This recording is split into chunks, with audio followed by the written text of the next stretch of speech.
ਵਾਹਿਗੁਰੂ ਜੀ ਕਾ ਖਾਲਸਾ ਵਾਹਿਗੁਰੂ ਜੀ ਕੀ ਫਤਿਹ। ਆਪ ਜੀ ਦੇ ਨਾਲ ਭਾਈ ਗੁਰਦਾਸ ਜੀ ਦਾ ਬਿਰਤ ਸਾਂਝਾ ਕਰਨ ਜਾ ਰਿਹਾ ਹਾਂ। ਇਸ ਕਵਿਤ ਦੇ ਵਿੱਚ ਭਾਈ ਗੁਰਦਾਸ ਜੀ ਨੇ ਸਾਨੂੰ ਚੰਗੀ ਅਤੇ ਮਾੜੀ ਸੰਗਤ ਦੇ ਨਤੀਜੇ ਬਾਰੇ ਦੱਸਿਆ ਹੈ। ਹਰ ਇੱਕ ਇਨਸਾਨ ਆਪਣੀ ਜ਼ਿੰਦਗੀ ਦੇ ਵਿੱਚ ਚੰਗੀ ਸੰਗਤ ਜਾਂ ਮਾੜੀ ਸੰਗਤ ਕਰਦਾ ਹੈ। ਇਸ ਸੰਗਤ ਦਾ ਮਨੁੱਖ ਦੇ ਜੀਵਨ ਤੇ ਪ੍ਰਭਾਵ ਪੈਂਦਾ ਹੈ। ਉਸ ਸੰਗਤ ਕਰਕੇ ਹੀ ਬੰਦਾ ਚੰਗੇ ਜਾਂ ਮੰਦੇ ਕਰਮ ਕਰਦਾ ਹੈ। ਚੰਗੀ ਸੰਗਤ ਦਾ ਜ਼ਿਕਰ ਕਰਦਿਆਂ ਹੋਇਆਂ ਅੱਜ ਦੇ ਇਸ ਕਵਿਤ ਵਿੱਚ ਭਾਈ ਗੁਰਦਾਸ ਜੀ ਨੇ ਇੱਕ ਸਤੀ ਹੋਣ ਵਾਲੀ ਜਨਾਨੀ ਦੀ ਗੱਲ ਕੀਤੀ ਹੈ, ਬੀਬੀ ਦੀ ਗੱਲ ਕੀਤੀ ਹੈ ਅਤੇ ਚੰਗੀ ਸੰਗਤ ਦਾ ਜ਼ਿਕਰ ਕਰਦਿਆਂ ਹੋਇਆਂ ਭਾਈ ਗੁਰਦਾਸ ਜੀ ਨੇ ਇੱਕ ਯੋਧੇ ਦਾ, ਇੱਕ ਸੂਰਬੀਰ ਦਾ ਜ਼ਿਕਰ ਕੀਤਾ ਹੈ। ਮਾੜੀ ਸੰਗਤ ਦਾ ਜ਼ਿਕਰ ਕਰਦਿਆਂ ਹੋਇਆਂ ਭਾਈ ਗੁਰਦਾਸ ਜੀ ਨੇ ਇੱਕ ਚੋਰ ਦਾ ਜ਼ਿਕਰ ਕੀਤਾ ਹੈ। ਪਹਿਲੀ ਉਦਾਹਰਣ ਦੇ ਵਿੱਚ ਸਤੀ ਦਾ ਜ਼ਿਕਰ ਕਰਦਿਆਂ ਹੋਇਆਂ ਭਾਈ ਗੁਰਦਾਸ ਜੀ ਕਹਿੰਦੇ, ਜਿਹੜੀ ਜਨਾਨੀ ਸਤੀ ਹੋ ਜਾਂਦੀ ਸੀ, ਜਦੋਂ ਇਸ ਸਤੀ ਪ੍ਰਥਾ ਬਾਰੇ ਪੜ੍ਹਿਆ ਜਾਂਦਾ ਹੈ ਨਾ,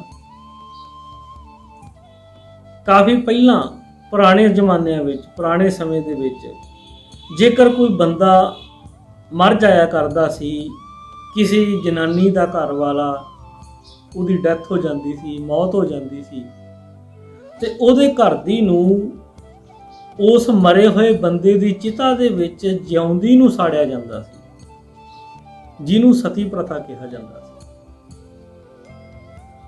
ਇੱਥੋਂ ਤੱਕ ਸਨਾਤਨ ਮਤ ਦੇ ਗ੍ਰੰਥਾਂ ਵਿੱਚ ਲਿਖਿਆ ਗਿਆ ਕਿ ਜਿਹੜੀ ਜਨਾਨੀ, ਜਿਹੜੀ ਇਸਤਰੀ ਆਪਣੇ ਪਤੀ ਦੇ ਨਾਲ ਸਤੀ ਹੋ ਜਾਵੇਗੀ ਤੇ ਉਹਦੇ ਪਤੀ ਦੇ ਸਰੀਰ ਤੇ ਜਿੰਨੇ ਰੋਮ ਨੇ, ਉਹਨੂੰ ਸਵਰਗਾਂ ਦੇ ਵਿੱਚ ਉਨੇ ਵਰੇ, ਉਨੇ ਸਾਲ ਸਵਰਗ ਨਸੀਬ ਹੋਣਗੇ। ਗੁਰਬਾਣੀ, ਗੁਰਮਤ ਇਸ ਗੱਲ ਦੀ ਬਿਲਕੁਲ ਨਿਖੇਧੀ ਕਰਦੀ ਹੈ। ਇਸ ਗੱਲ ਨੂੰ ਗੁਰਬਾਣੀ ਪ੍ਰਵਾਨ ਨਹੀਂ ਕਰਦੀ, ਜਿਸ ਕਰਕੇ ਗੁਰੂ ਨਾਨਕ ਦੇਵ ਜੀ ਵੱਲੋਂ ਹੀ ਸਤੀ ਪ੍ਰਥਾ ਦੇ ਵਿਰੁੱਧ ਆਵਾਜ਼ ਬੁਲੰਦ ਕੀਤੀ ਗਈ। ਪਰ ਉਹਨਾਂ ਜ਼ਮਾਨਿਆਂ ਦੇ ਵਿੱਚ ਸਨਾਤਨ ਮਤ ਵਾਲਿਆਂ ਦੇ ਮਤ ਦੇ ਮੁਤਾਬਕ ਇੱਕ ਸਤੀ ਹੋਣ ਵਾਲੀ ਜਨਾਨੀ ਸਵਰਗ ਦੇ ਵਿੱਚ ਵਾਸਾ ਕਰਦੀ ਹੈ। ਭਾਈ ਗੁਰਦਾਸ ਜੀ ਕਹਿੰਦੇ,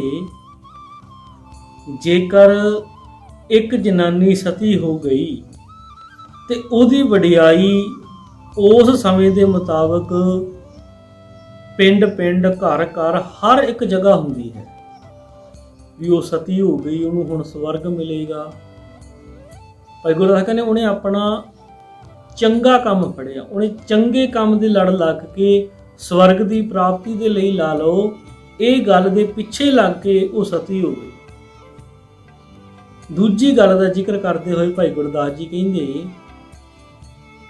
ਹਰ ਇੱਕ ਇਨਸਾਨ ਨੂੰ ਇਹ ਗੱਲ ਸਮਝਣੀ ਚਾਹੀਦੀ ਹੈ, ਜਿਸ ਤਰੀਕੇ ਦੇ ਨਾਲ ਵੱਡੇ ਵੱਡੇ ਸੂਰਬੀਰ ਯੋਧੇ ਅੱਜ ਆਪਾਂ ਦੇਖਦੇ ਹਾਂ ਆਰਮੀ ਦੇ ਵਿੱਚ ਸਾਡੇ ਵੀਰ ਨੇ, ਜੋ ਸਾਡੀਆਂ ਸਰਹੱਦਾਂ ਤੇ ਨੇ, ਜਾਂ ਯੂਕਰੇਨ ਵਿੱਚ ਜੰਗ ਲੱਗਿਆ ਹੋਇਆ ਹੈ, ਉਧਰ ਸੈਨਿਕ ਲੜ ਰਹੇ ਨੇ, ਸ਼ਹੀਦ ਹੋ ਰਹੇ ਨੇ। ਜਦੋਂ ਯੋਧਾ ਜੰਗ ਦੇ ਵਿੱਚ ਜਾਂਦਾ ਹੈ, ਲੜ ਕੇ ਸ਼ਹੀਦ ਹੋ ਜਾਂਦਾ ਹੈ, ਤੇ ਉਹਦੀ ਮਹਿਮਾ, ਉਹਦੀ ਵਡਿਆਈ ਦੁਨੀਆ ਦੇ ਵਿੱਚ ਫੈਲਦੀ ਹੈ। ਸਾਰੇ ਉਸ ਨੂੰ ਸ਼ਹੀਦ ਦਾ ਦਰਜਾ ਦਿੰਦੇ ਨੇ ਚੰਗੀ ਸੰਗਤ ਦੇ ਕਾਰਨ, ਕਿਉਂਕਿ ਉਹਦੇ ਚੰਗੇ ਵਿਚਾਰ ਨੇ ਕਿ ਮੈਂ ਸ਼ਹੀਦ ਹੋਵਾਂ। ਭਾਈ ਗੁਰਦਾਸ ਜੀ ਕਹਿੰਦੇ, ਉਹ ਬੰਦਾ ਜਦੋਂ ਸ਼ਹੀਦ ਹੁੰਦਾ ਹੈ ਨਾ, ਉਹ ਬੰਦੇ ਦੀ ਮਹਿਮਾ ਵਡਿਆਈ ਬੜੀ ਹੁੰਦੀ ਆ। ਇਹਨਾਂ ਨੇ ਚੰਗੇ ਕੰਮ ਕੀਤੇ, ਇਹਨਾਂ ਦੀ ਮਹਿਮਾ ਤੇ ਵਡਿਆਈ ਹੋਈ। ਤੇ ਮਾੜੀ ਸੰਗਤ ਦਾ ਜ਼ਿਕਰ ਕਰਦੇ ਹੋਏ ਚੋਰ ਦਾ ਜ਼ਿਕਰ ਕਰਦਿਆਂ ਆਖਿਆ ਭਾਈ ਗੁਰਦਾਸ ਜੀ ਨੇ ਕਿ ਜਿਵੇਂ ਇੱਕ ਚੋਰ ਚੋਰੀ ਕਰਦਾ ਹੈ ਮਾੜੀ ਸੰਗਤ ਦੇ ਰਾਹੀਂ, ਮਾੜੇ ਵਿਚਾਰਾਂ ਦੇ ਰਾਹੀਂ, ਮਾੜੇ ਕਰਮਾਂ ਦੇ ਰਾਹੀਂ ਉਹਨੇ ਚੋਰੀ ਕੀਤੀ। ਚੋਰੀ ਕਰਨ ਦੇ ਬਦਲੇ ਉਹ ਸੰਸਾਰ ਦੀ ਨਿਗਾਹ ਵਿੱਚ ਵੀ ਉਹਦੀ ਮਹਿਮਾ ਵਡਿਆਈ ਨਹੀਂ ਹੋਈ, ਉਹਨੂੰ ਫਟਕਾਰਾਂ ਪਈਆਂ, ਤੇ ਕਾਨੂੰਨ ਦੀ ਨਿਗਾਹ ਦੇ ਵਿੱਚ ਵੀ ਉਸ ਚੋਰ ਨੂੰ ਸਖਤ ਸਜ਼ਾਵਾਂ ਦਿੱਤੀਆਂ ਗਈਆਂ, ਸੂਲੀ ਤੇ ਚਾੜਿਆ ਗਿਆ, ਫਾਂਸੀ ਦਿੱਤੀ ਗਈ, ਸਖਤ ਸਜ਼ਾਵਾਂ ਦਿੱਤੀਆਂ ਗਈਆਂ।